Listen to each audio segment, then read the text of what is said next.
वार्ता करने के लिए श्री बंसीलाल खटीक साहब हैं। आप सबसे पहली बात है बीजेपी के एक सशक्त कार्यकर्ता है और उससे पहले एक आरएसएस के कार्यकर्ता। वैसे ही देखते हुए पहनावे से पता लगता है कि क्या है। क्या किसी ने कहा कि खत का मजमून बाप लेते हैं लिफाफे को देख के। सबसे पहले तो बंसीलाल जी मैं आपका शुक्रिया अदा करना चाहूंगा कि आपने अपना समय दिया, दोनों समय दिया, क्योंकि पत्रकारों को समय देना लोगों के लिए बड़ा मुश्किल हो गया है। बंसीलाल जी सबसे पहले मैं ये जानना चाहूंगा कि राजनीतिक शुरुआत आपकी कब और कैसे? देखिए साहब, मैं एक छोटा सा अपना सा एक राहगीर व्यक्ति और आम एक ग्रामीण अंचल का व्यक्ति हूँ और एक गरीब परिवार से निकला हुआ व्यक्ति हूँ और संघ ने मुझे ऐसी दिशा दी राष्ट्र प्रेम की और धार्मिक संरक्षण की। मुझे ऐसा संघ ने मुझे तैयार किया हुआ, मैं एक कार्यकर्ता हूँ संघ का और उसमें संघ के यही हमें निर्देश है कि राष्ट्र के प्रति समर्पित भावना हो और राष्ट्र के प्रति हम क्या ज्यादा कुछ कर सकते हैं, ये भावना से ओतप्रोत होकर हमें तैयार किया गया। और शुरू से मैं संघ के उसी बैनर तले मुझे पाला पोसा गया और आज इस प्रकार मुझे तैयार किया गया कि मैं संघ के दिशा निर्देशों में चलता हूँ और संघ के जो आदेश हैं उसके अनुरूप में चलने वाला व्यक्ति हूँ। और जो इससे पहले आपने मैं मूल निवासी मेलावा सरदारगढ़ तहसील आमेर जिला राजसमंद का हूँ और मैं 1995 से 2000 तक मैं सरपंच रहा हूँ। वहां का सरपंच रहने के बाद में 5 साल निकलने के बाद में वहां की व्यवस्थाओं को सुधारते हुए, वहां के गांव का विकास करते हुए एक सैंपल के तौर पर, एक उदाहरण के तौर पर मुझे वहां की जो 5 साल की जो सेवाएं थी उन सेवाओं को देखते हुए जब राजसमंद विधानसभा क्षेत्र सुरक्षित विधानसभा क्षेत्र थी, ऐसी की विधानसभा सुरक्षित थी, तो उसमें भारतीय जनता पार्टी के नेतृत्व में मुझ जैसे छोटे से कार्यकर्ता को जो एक बहुत बड़े जिम्मेदारी के साथ में जो विधानसभा का मुझे जो टिकट दिया है उसमें राजसमंद जनता का मैं बहुत बहुत आभारी हूं कि उन्होंने मेरे जैसे छोटे व्यक्ति को ऐसा उपयोगी समझते हुए मुझे वहां का विधायक बनाया और विधायक बनने के बाद में जो जनता ने मुझे जो प्रेम और सहयोग दिया है उसके ऊपर उस संबल को प्राप्त करते हुए क्षेत्र का विकास करते हुए क्षेत्र की सांस्कृतिक, आर्थिक, धार्मिक सभी आयामों को छूते हुए जो राजसमंद की जनता ने मुझे निर्देशित किया विकास की ओर, संस्कृति की ओर और क्षेत्र की जनता को आर्थिक संपन्न बनाने के लिए जो मुझे आग्रह किया है, मैं उसके ऊपर सदैव उनके संबल के आधार पर मैं चलता रहा और ईश्वर को बहुत बहुत मैं उनका आभारी हूँ कि उन्होंने मुझे इस क्षेत्र में कामयाबी दी। बंसीलाल जी, आपको ऐसा नहीं लगता जो संघ के प्रचारक है, संघ के पद चिन्हों पर चलकर राजनीति में जो लोग पहुंच जाते हैं वो कहीं ना कहीं संघ से धीरे धीरे दूर हो जाते हैं, यहाँ पर आपका क्या मत है? यहाँ पर मैं आपको यही कहना चाहता हूँ कि कभी भी व्यक्ति की जो विचारधारा है, भले कैसे भी हो, कहीं भी हो, कितने दुख संकट सामने आए हो, और जो विचारधारा जो शुरू से बचपन से भर दी गई देश प्रेम की और देश के प्रति समर्पित भावना की और धार्मिक क्षेत्र में अपने धर्म को हर समय सदैव सुरक्षित संरक्षित रखते हुए, अपनी संस्कृति को हमेशा अमिट रखते हुए, उसमें यदि कोई उस विचारधारा में घुसने वाला व्यक्ति भले उसको मार भी दिया जाए, उसको घायल भी कर दिया जाए, कि उसकी विचारधारा निकाली जाए, जब तक प्राण है तब तक वो विचारधाराएं हैं, प्राण निकल गए तो सब है। बंसीलाल जी, आज अपनी सरकार को 4.25 साल होने जा रहे हैं और अंतिम दौर चल रहा है, कहीं ना कहीं चुनाव की तैयारियां भी धीरे धीरे जोर पकड़ने सी लगी हैं। कल ही कांग्रेस की एक रैली हुई है जहां पर कुछ लोगों ने भीड़ खड़े करके एक तमाशा करने की छोटी सी कोशिश। आपको क्या लगता है कि राज्य में एक बार फिर से बीजेपी की सरकार के पुनः आ पाएगी या नहीं आ पाएगी? आपका क्या मत है? मैं बड़े दावे के साथ कह सकता हूँ और विश्वास के साथ में कह सकता हूँ कि भारतीय जनता पार्टी की प्रदेश अध्यक्ष माननीय वसुंधरा राजे सिंधिया उसमें प्रदेश अध्यक्ष थे भारतीय जनता पार्टी के। उन्होंने परिवर्तन यात्रा निकाली और मेरे क्षेत्र राजसमंद जिले से चारुजानाथ के वहां से वो परिवर्तन यात्रा निकाली थी। परिवर्तन यात्रा निकालना मतलब प्रदेश के उस गरीब तक पहुंचना,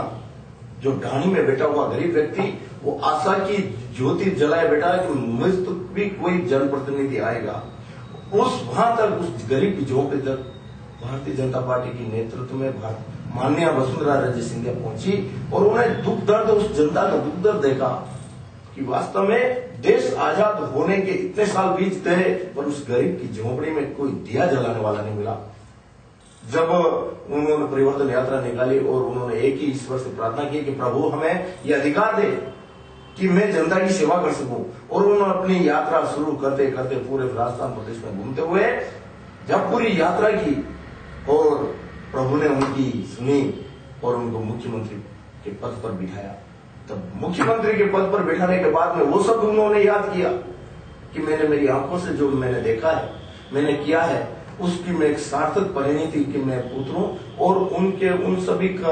मुद्दों पर खरी उतरूं कि जो मैंने मेरी आंखों से देखा। आपको नहीं लगता एक तरफ जहाँ जातिवाद का मुद्दा उछल के आया है, गुर्जर समाज एक तरफ खड़ा हो गया है, कहीं इसका असर कहीं अपने आने वाले चुनाव पर नहीं पड़ सकता है? देखिए साहब, इसका कोई असर क्यों पड़ेगा? भारतीय जनता पार्टी का इसमें दोष नहीं है, क्योंकि ये समाज व्यवस्था है और एक निरंतर प्रक्रिया है और कोई हर समाज अपनी मांग करता रहता है। यदि वैधानिक तरीके से उसकी मांग सही है तो नियमानुसार उनकी मांग मान ली जाती है, और यदि नियमों में नहीं है और अधिकारों में नहीं है, राज्य सरकार के अधिकारों में नहीं है, राज्य सरकार के जो अधिकारों में था वो कर दिया, अब केंद्र सरकार जाने और केंद्र का काम जाने। और इसमें उस वो बात अपनी कट गई थी कि उन्होंने फिर मुख्यमंत्री जी ने अधिकार मुख्यमंत्री पद पर बैठते ये सभी जो काम किए हैं विकास के काम आज ऐतिहासिक रूप से इस प्रदेश में काम हुए हैं कि हर मामले में देखो, बिजली, पानी, सड़क, चिकित्सा और कृषि, हर वर्ग को इस मामले में छुआ है और ऐतिहासिक विकास के काम हुए हैं जो कि कोई आ जाए आमने सामने आ जाए, कोई यदि हमारे से बातचीत करने वाला हो तो विकास के मामले में हम उनको बात बता सकते हैं। प्रदेश की जनता आज खुशहाली की ओर अग्रसर है और वही नेतृत्व माननीय मुख्यमंत्री महोदय का है। कुशल प्रबंधन और अच्छी व्यवस्था उन्होंने प्रदेश में, हम पुनः वापस भारतीय जनता पार्टी की सरकार बनाएंगे। आपने कहा था कि क्या होगा कि ये कल जो किया है कांग्रेस के लोगों ने, ये कल भी विधानसभा में ये घड़ियाली आंसू बहाकर किसानों के ऊपर, किसानों को दिखाना चाहते हैं कि हम आपके सहयोगी हैं। अरे भाई, उस समय जब पाला और शीतलहर के लिए हम कह रहे केंद्र में सीआरएफ में बदलाव करो और एक आम किसान को सहयोग करना है, उसमें इन्होंने क्यों नहीं किया? और अब ये बात करते हैं कि किसानों का, और तुरंत पाला और शीतलहर पड़ते ही माननीय मुख्यमंत्री महोदय ने 126 करोड़ रुपए अपने कोष से उस किसान को राहत पहुंचाने के लिए दिया। कोई सोचा न समझा, खाली नुकसान हुआ है किसान को। और हिंदुस्तान के अन्नदाता को हम कुछ राहत देना चाहते हैं। आज किसान हमारा देश में कर्ज में ही जन्म लेता है, कर्ज में मर जाता है, कोई देखने वाला नहीं, उसको देखने वाली हमारी माननीय भारतीय जनता पार्टी के नेतृत्व की मुख्यमंत्री माननीय वसुंधरा राजे सिंधिया है और उन्हें तुरंत राहत प्रदान। पंथीलाल जी, खासतौर से एक तरफ हमने चर्चा इस पर कर ली, एक तरफ हम आपके कार्य के ऊपर चर्चा जरूर करना चाहेंगे कि आप एमएलए हैं वहाँ के और आप एक कुशल राजनीतिज्ञ भी हैं। अपने क्षेत्र में आपने क्या क्या काम करा है? अपने क्षेत्र में आपको मैं बताता हूँ, मुझे गर्व है कि मैं उस राजसमंद विधानसभा क्षेत्र का विधायक हूँ और प्रभु द्वारकाधीश जी के आशीर्वाद से, चारुजानाथ के आशीर्वाद से और एकलिंगनाथ के आशीर्वाद से और प्रभु महादेव के आशीर्वाद से जो हमें संबल मिला है कि जैसे विधायक बने और राजसमंद के जिला मुख्यालय की जो आवश्यकताएं थी, जो अस्तित्व हमारा और स्वरूप राजसमंद विधानसभा जिले का होना चाहिए, जिला मुख्यालय, हमने पॉलिटेक्निक कॉलेज करवाया, हमने ITI औद्योगिक प्रशिक्षण केंद्र खुलाया, महिला कॉलेज खुलवाया, डेयरी दुग्ध संयंत्र जिला मुख्यालय पर खुलवाया और 400 केवी बिजली संयंत्र का जो 132 करोड़ का काम चल रहा है वो हमने करवाया। और कई तरह की बड़ी बड़ी व्यवस्थाएं, प्रभु द्वारकाधीश जी के मंदिर के ऊपर 50 लाख रुपए हमने लगवाए पर्यावरण इस पर्यटन विभाग की ओर से। तो और आम ग्राम में जो सड़कों का जाल बिछा है, अब हम ऐसे देखते हैं कि सड़क कहाँ कच्ची है, संभालना पड़ता है कि कच्ची सड़क कहाँ है। कहीं बिजली के क्षेत्र में 33 केवी के ग्रिड स्टेशन लगाने, इस प्रकार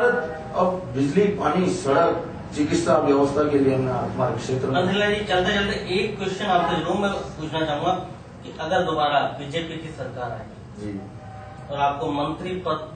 दिया गया